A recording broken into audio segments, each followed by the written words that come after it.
Hello students, welcome to RNM academy channel.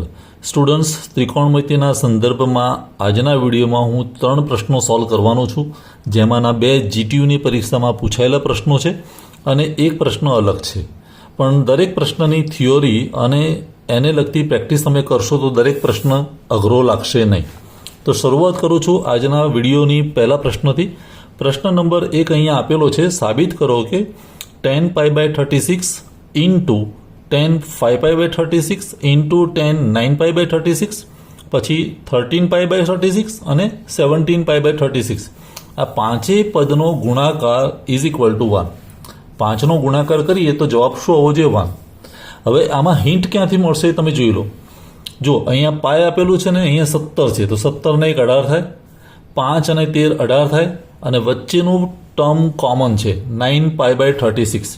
પણ 9ને હું ભાગી શકું એટલે 9π/36 એટલે π/4 કહેવાય. એટલે વચ્ચેનું પદ મોટે ભાગે કોમન રહેશે, એક સિમ્પલ રહેશે π/4. હવે આમાં કરી શું શકાય? ડાબી બાજુ લઈએ તો ડાબી બાજુ બરાબર અહીંયા હું શું કરવાનું છું, પહેલાં 2 પદને ડિસ્ટર્બ નહીં કરીએ, ત્રીજા પદને સિમ્પ્લિફાય કરી દઈશું અને બાકીના 2 પદને 18ના સંદર્ભમાં આપણે બતાવીશું. કઈ રીતે? પહેલું પદ તો 10π/36 એઝ ઇટ ઇઝ, પછી ગુણાકાર 10 એ પણ એઝ ઇટ ઇઝ, પછી ગુણાકારમાં 10 એટલે એમ કહેવાય એને 10π/4, કારણ કે 10π/4ની કિંમત આપણને ખબર છે. 9/4 એટલે 36/9 એટલે 4, 9 9 4 36 એટલે 10π/4. હવે અહીંયા હું શું કરીશ, 13π જે છે એને હું આ રીતે લખી શકું 18π - 5π અને ડિવાઇડેડ બાય 36. અને એવું અહીંયા લખીશું 5માં 10 17 છે એટલે 18π - π ડિવાઇડ બાય 36. આવું આપણે લખી શકીએ. હવે નેક્સ્ટ સ્ટેપ આગળ વધીએ તો 10π/36 એઝ ઇટ ઇઝ, પછી 10 એને પણ હું એઝ ઇટ ઇઝ રાખું, પણ 10π/4ની કિંમત હું મૂકી શકું. 10π/4 એટલે 1, 10 45 ડિગ્રી એંગલ એટલે એની કિંમત આવે 1, તો હું અહીંયા કૌંસમાં 1 લખી દઉં. અહીંયા શું થશે, 10 હું બંને પદને અલગ કરું તો 18π/36 એટલે π/2 અને માઇનસ આ થશે 5π/36. અને એવી જ રીતે અહીંયા 10 18π/36 એટલે π/2 માઇનસ π/36 આવું લખી શકીએ. હવે આગળ વધીએ તો 10π/36 ઇન્ટુ 10 5π/36 ઇન્ટુ ગુણાકારમાં 1. હવે અહીંયા આપણે એને સિમ્પ્લિફાય કરી શકીએ. π/2 માઇનસ સમથિંગ એટલે વિધેય બદલાઈ જશે, 10ની જગ્યાએ શું થઈ જશે, કોટ. ખૂણો કયો લાગશે, 5π/36 અને એની સાઇન પોઝિટિવ કે નેગેટિવ, તો π/2 માઇનસ એટલે ફર્સ્ટ ક્વોર્ટર, તો ફર્સ્ટ ક્વોર્ટરમાં 10 પોઝિટિવ છે એટલે પોઝિટિવ રહેશે. એવી જ રીતે અહીંયા પણ કોટ π/36 લખી શકાય. હવે તમે જુઓ તો 10π/36 અને કોટ π/36, 10 અને કોટ એકબીજાના વ્યસ્ત છે એટલે 10π/36 તો આ 1/10π/36 કહેવાય, એટલે એકબીજાના વ્યસ્તનો ગુણાકાર 1 આવે.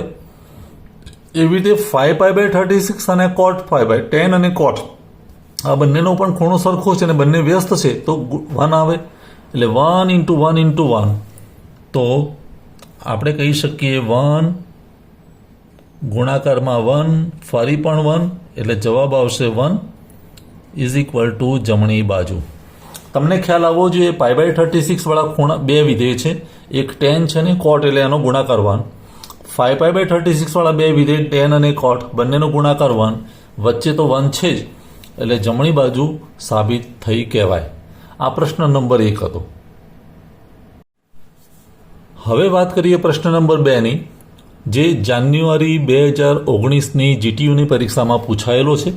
એમાં લખ્યું છે સાબિત કરો કે 2 sin a plus pi by 3 is equal to sin a plus √3 cos a.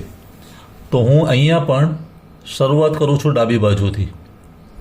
ડાબી બાજુ બરાબર 2 sin a plus pi by 3.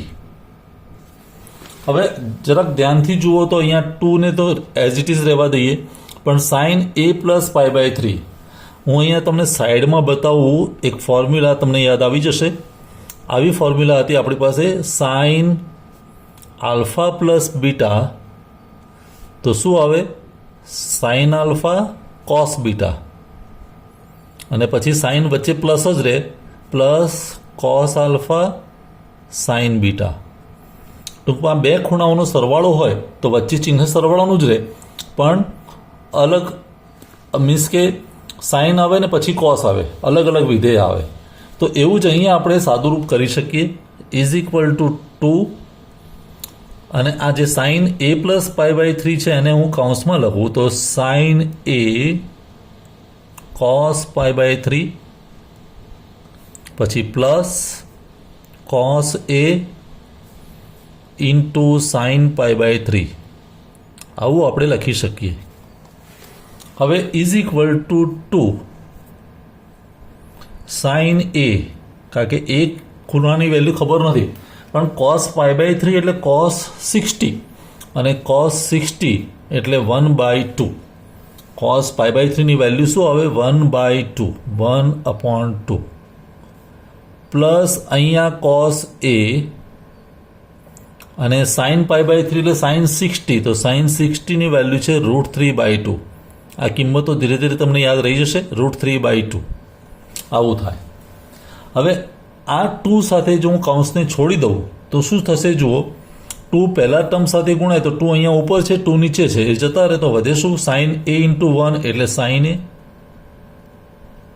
અને પ્લસ બીજા ટર્મ સાથે 2 ગુણાય તો 2 ઉપર છે, અહીંયા 2 નીચે છે, 2 જતા રહે તો √3 cos a વધે, √3 ઇન્ટુ cos a. અને આ જ આપણે જોઈએ છે એ ઇઝ ઇક્વલ ટુ જમણી બાજુ. તો બહુ સિમ્પલ સોલ્યુશન છે. જમણી બાજુ આપણે ઇઝીલી સાબિત કરી શકીએ.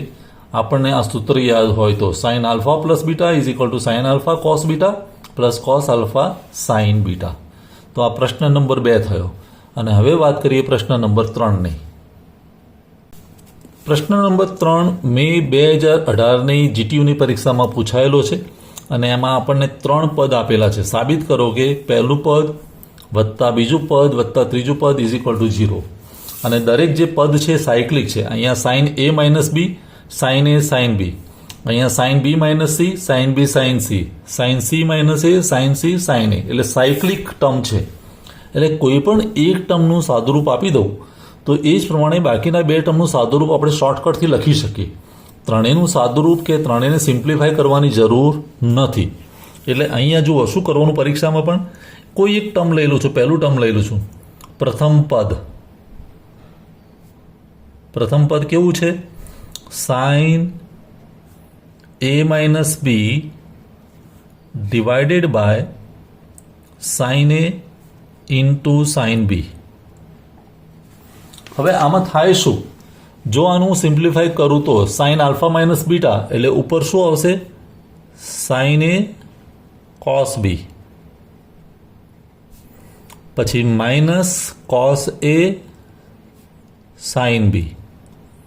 આપણે એને એક્સપાન્ડ કરી શકીએ, અને નીચે જે હતું તે sine a into sine B આવું લખી શકીએ. હવે જ્યારે આ ઉપરનો ભાગમાં 2 પદ છે એને બંનેને સેપરેટ કરું તો શું થાય તે જુઓ, સાઇન a કોસ બી ભાગ્યા sine a sine B, minus અહીંયા કોસ a સાઇન બી